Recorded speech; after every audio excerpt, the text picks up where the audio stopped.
के दो मुख्य उद्देश्य हैं।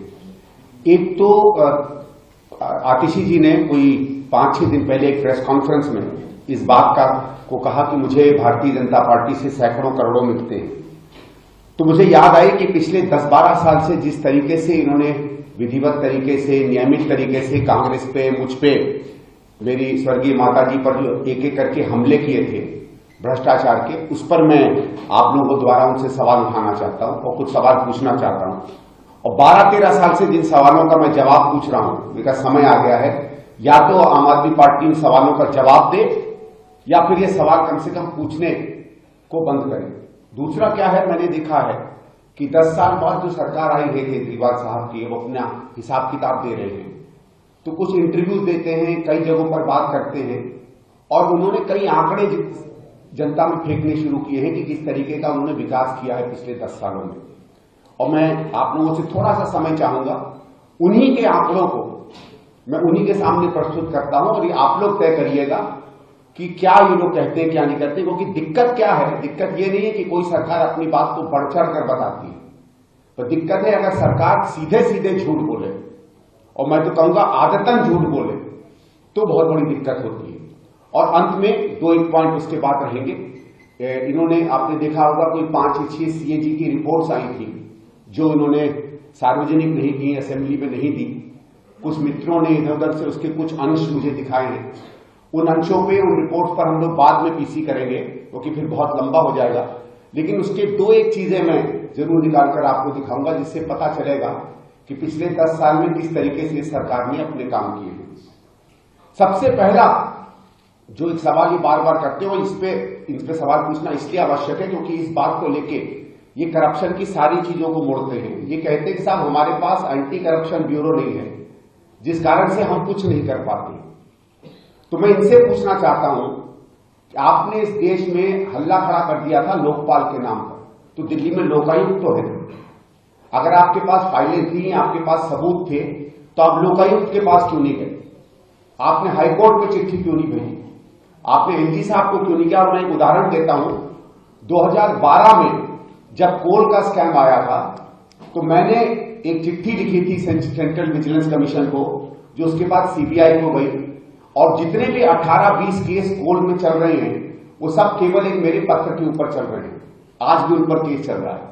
तो यही केजरीवाल के पास अगर एक पैराग्राफ का भी सबूत था, तो मैं आज पूछना चाहता हूं क्यों वो सबूत बाहर नहीं आए? ये 360 पेज का एक सबूत लेकर घूमते थे शीला जी के खिलाफ। ये कई बार लोगों ने मुझसे पूछा, इनसे पूछा, लेकिन कभी इनको प्रेस कॉन्फ्रेंस में इनसे क्यों नहीं पूछा जाता है कि वो 360 पेज क्या थे? क्योंकि मुझे विजय कुमार मल्होत्रा जी ने एक बार बताया था कि भारतीय जनता पार्टी का एक डेलीगेशन गया था जब ये मुख्यमंत्री बने थे, और इनसे कहा था कि आपके पास 360 पेज के सबूत हैं, उन सबूतों का आप क्या कर रहे हैं? तो केजरीवाल साहब ने वो सबूत सामने किए, और वो सबूत क्या थे? वो 360 पेपर की कटिंग थी। ये शायद पहला व्यक्ति होगा जो पेपर की कटिंग को बतौर सबूत प्रस्तुत करता है। मैं एक और इनसे प्रश्न पूछना चाहता हूं। आप लोगों को याद होगा जब कॉमनवेल्थ के खेल हुए थे तो उसके बाद सीएजी की एक रिपोर्ट आई थी। एक रिपोर्ट गई थी भारत सरकार में, जो भारत सरकार की लोकसभा की पब्लिक अकाउंट्स कमेटी को गई थी, और दूसरी रिपोर्ट स्टेट असेंबली में आई जो स्टेट की पब्लिक अकाउंट्स कमेटी को गई थी। उस कमेटी पे बातचीत हुई, वो कमेटी ने अपना काम पूरा नहीं किया, सरकार हट गई। उसके बाद 13 का चुनाव हुआ, फिर 15 का चुनाव हुआ। 67-70 में से शायद 67 विधायक लेकर ये लोग आए। स्वाभाविक है कि पब्लिक अकाउंट्स कमेटी में जितने सदस्य रहे होंगे, एक आध बीजेपी का छोड़ के बाकी सब आम आदमी पार्टी के रहे होंगे। पूछिए ना इनसे, पब्लिक अकाउंट्स कमेटी दिल्ली सरकार की उस सीएजी रिपोर्ट की रिपोर्ट कहां है? जिस सीएजी की रिपोर्ट, जिस कॉमनवेल्थ की रिपोर्ट पर ये हल्ला करते थे, उसकी एक्शन टेकन रिपोर्ट क्यों नहीं निकाली है दिल्ली सरकार ने?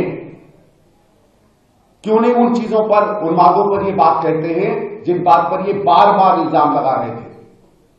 अभी 2 या 3 दिन पहले एक चैनल पे इन्हीं के एक वक्ता ने मुझसे कहा कि मेरे बिजनेस इंटरेस्ट है दिल्ली में।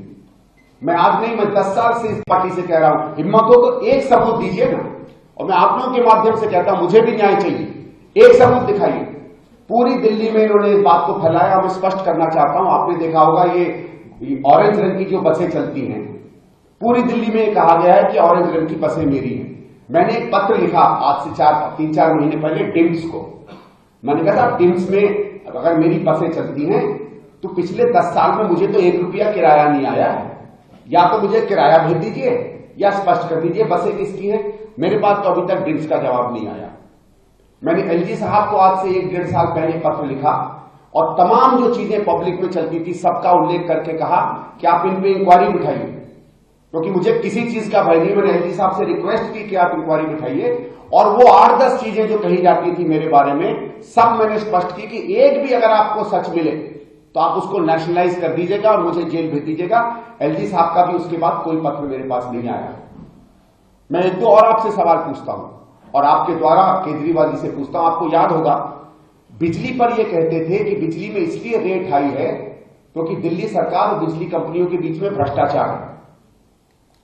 अगर भ्रष्टाचार था और फिर इन्होंने कहा था कि जब हम आएंगे तो बिजली की कंपनियों का जो एकाधिकार है उसको हम हटाएंगे, यानी आप बीएससीएस नहीं किसी से भी बिजली ले सकते हो, आप एनडीपीएल नहीं किसी से भी ले सकते हो। और दोनों कंपनियों को उन्होंने भ्रष्ट बताया था कि दिल्ली की सरकार कांग्रेस की सरकार के साथ उसका मेल जोल है। जब आपकी सरकार आई तो कहां गया वो मेल जोल? एक कंपनी बताइए, एक कदम बताइए जिसमें आपने इन कंपनियों पर एक भी सवाल उठाया हो। इन्होंने कहा था कि भ्रष्टाचार है जिस कारण से रेट हाई है, और पता नहीं आप में से लोगों को याद होगा कि नहीं कि 2013 में इनका यह वायदा नहीं था कि हम सरकार से सब्सिडी देंगे। इनका वायदा था कि यूनिट रेट कम होगा क्योंकि भ्रष्टाचार है इसलिए रेट कम है। 1 पैसा भी वो रेट कम नहीं हुआ। ये सवाल इनसे पूछने पड़ेंगे क्योंकि इन्हीं सवालों को लेकर इन्होंने शीला जी को और उनकी सरकार को ऊपर से नीचे तक बदनाम किया था, और बदनाम हुई थी ये सरकार। और न केवल दिल्ली की सरकार, इन्होंने तमाम उन राजनेताओं पे सवाल उठाए थे जो आज इंडिया गठबंधन में इनके साथ खड़े रहते हैं, चाहे लालू जी हों, चाहे आदरणीय सोनिया जी हों, चाहे आदरणीय शरद पवार जी हों। ये मैं इसलिए पूछना चाहता हूं आपसे सवाल कि कोई तो इनसे जाके पूछे कि इतना बड़ा जो झूठ का शगुफा आप फैला रहे थे इसके पीछे के तथ्य क्या थे तब और आज। कितने बिजली के मीटर इनको तेज दौड़ते हुए मिले? रोज घूमते थे बिजली के मीटर लेके कि तेज दौड़ते हैं। इन्होंने कहा था हम इन्वेस्टिगेशन करवाएंगे, बिजली के मीटर बदलेंगे। मुझे आंकड़ा दे कि क्या एक भी बिजली का मीटर इनको तेज दौड़ता हुआ मिला था? इन्होंने कहा पानी के मीटर तेज दौड़ते हैं। मुझे याद है केजरीवाल साहब ने कहा था इनमें हवा भी मार दो तो घूमेंगे। कोई इंजीनियर इस तरीके की बेवकूफी की बातें करे? भाई हवा में प्रेशर होता है, मीटर प्रेशर से घूमते हैं, हवा डालो या पानी डालो मीटर घूमेगा। लेकिन चलिए साहब कहां की इंजीनियरिंग की है उनको मुझे तो नहीं समझ में आती है। पब्लिक में आप जो चाहे बोल दें। कितने मीटर बदले? डीटीसी की बसों में इन्होंने कहा था कि इन्वेस्टिगेशन करेंगे, कहां से वो इन्वेस्टिगेशन हुई है? मैं बहुत सीरियस रूप से इनसे कहना चाहता हूं कि एक भी सबूत आप बता दीजिए और मैं मान जाऊंगा। और इसीलिए मैं कहता हूं कि जब मुख्यमंत्री जी ने 3 दिन 4 दिन पहले कहा कि हम लोग करोड़ों रुपया भारतीय जनता पार्टी से ले रहे हैं, दुर्भाग्य से अगले दिन आदरणीय उसी शाम को आदरणीय मनमोहन सिंह जी की मृत्यु हो गई, तो हम लोग इस प्रेस कॉन्फ्रेंस को नहीं कर पाए।